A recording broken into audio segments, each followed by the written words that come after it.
Halo, selamat datang kembali. Hari ini kita mau bongkar sesuatu yang penting nih. Kalau Anda pengen tahu apa sih yang beneran berhasil, kita ngomongin soal desain penelitian eksperimental.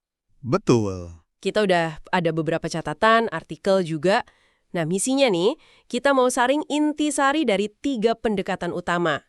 Ada eksperimen sejati, terus kuasi eksperimen, sama desain kasus tunggal ABAB. Siap ya? Siap dong. Ini penting banget ya dipahami, karena ini nyangkut soal gimana kita bisa yakin kalau suatu intervensi itu beneran bikin perubahan, atau jangan-jangan cuma ya kebetulan aja gitu. Oke deh, kita mulai dari yang katanya standar emas ya. Eksperimen sejati, atau sering juga disebut RCT, Randomized Controlled Trials. Apa sih yang bikin dia jadi emas? Nah, kuncinya itu satu, randomisasi. Jadi pesertanya tuh dipilih secara diacak gitu ya buat masuk kelompok eksperimen yang nanti dapat perlakuan, atau kelompok kontrol yang nggak dapat apa-apa, atau dapat placebo. Diacak ya, itu kata kuncinya. Betul. Idealnya, kita ukur dulu kondisi awal mereka. Itu namanya pretest. Terus kelompok eksperimen dikasih intervensi, kelompok kontrol enggak. Habis itu diukur lagi kondisi akhirnya, post-test. Nah, randomisasi ini bantu mastiin kalau kedua kelompok itu dari awal udah mirip lah, sebisa mungkin setara. Oke. Jadi kalau nanti di akhir ada beda hasil, kita jadi lebih pede gitu, lebih yakin kalau itu ya gara-gara intervensinya.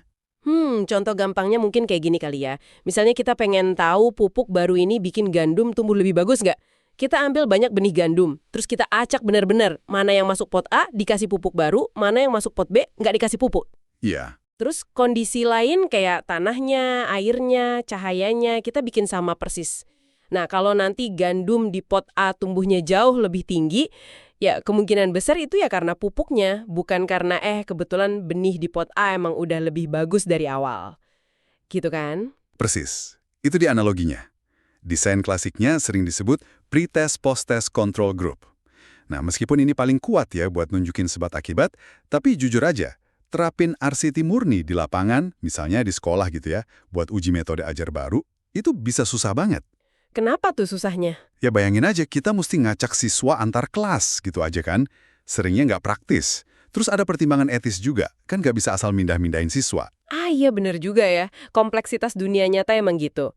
Nah kalau si standar emas ini susah diterapin di dunia nyata yang ya agak berantakan ini, terus gimana dong? Masa kita nyerah aja buat cari tahu efek program di situasi beneran? Ya nggak dong. Justru disinilah peran desain yang lain. Namanya kuasi eksperimen.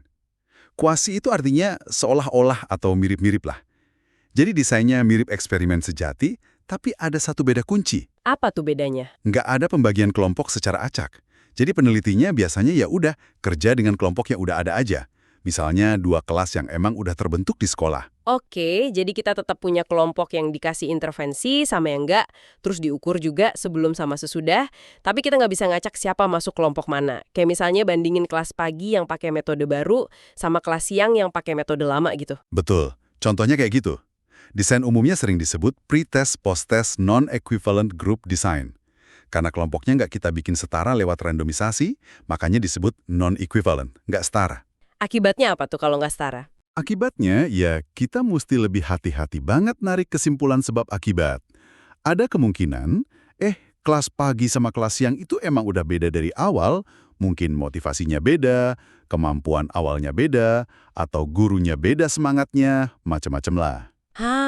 Jadi banyak faktor lain yang bisa ngaruh ya, bukan cuma metodenya aja. Iya, itu yang kita sebut variabel pengganggu atau confounding variable. Jadi, kuasi ini lebih praktis di lapangan, tapi ya itu tadi, klaim sebab akibatnya jadi nggak sekuat RCT. Oke, jadi lebih fleksibel, tapi kesimpulannya lebih tentatif ya. Menarik. Nah, sekarang gimana kalau fokus kita tuh lebih sempit lagi? Misalnya kita pengen tahu satu terapi ini efektif nggak sih buat satu orang aja atau satu unit kecil gitu? Nah, ini ada lagi desain yang cukup unik dan menarik juga, namanya desain kasus tunggal. Salah satu yang populer itu polanya ABAB. Logikanya beda lagi nih. ABAB, kok kayak nama grup musik ya? Maksudnya gimana tuh ABAB? Ada 4 fase gitu? Hehe, iya, bener, ada 4 fase. Gini, fase A yang pertama itu baseline. Kita amati dan ukur dulu perilaku target si subjek dalam kondisi normal. sebelum ada intervensi apa-apa. Oke, baseline. Terus masuk fase B. Nah, di sini intervensinya mulai dikasih. Kita terus amati dan ukur perilakunya. Habis itu, kita balik lagi ke fase A kedua. Intervensinya ditarik lagi. Betul, intervensinya ditarik sementara. Kita lihat perilakunya balik lagi nggak ke kondisi awal.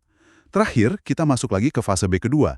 Intervensinya kita kasih lagi. Wah, jadi kayak mainin saklar on-off buat intervensinya ya. Dinyalain, dimatiin, dinyalain lagi. Contohnya gimana tuh biar kebayang? Ada studi klasik nih, dari Dietz tahun 77.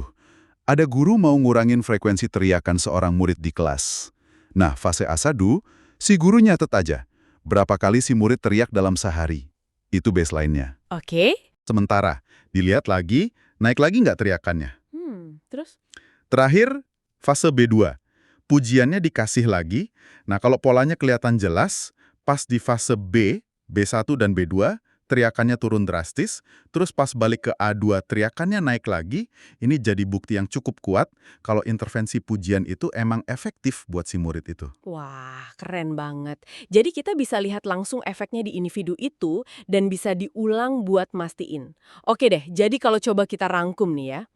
Eksperimen sejati itu paling top buat kontrol dan buktiin sebab akibat karena ada randomisasi. Betul.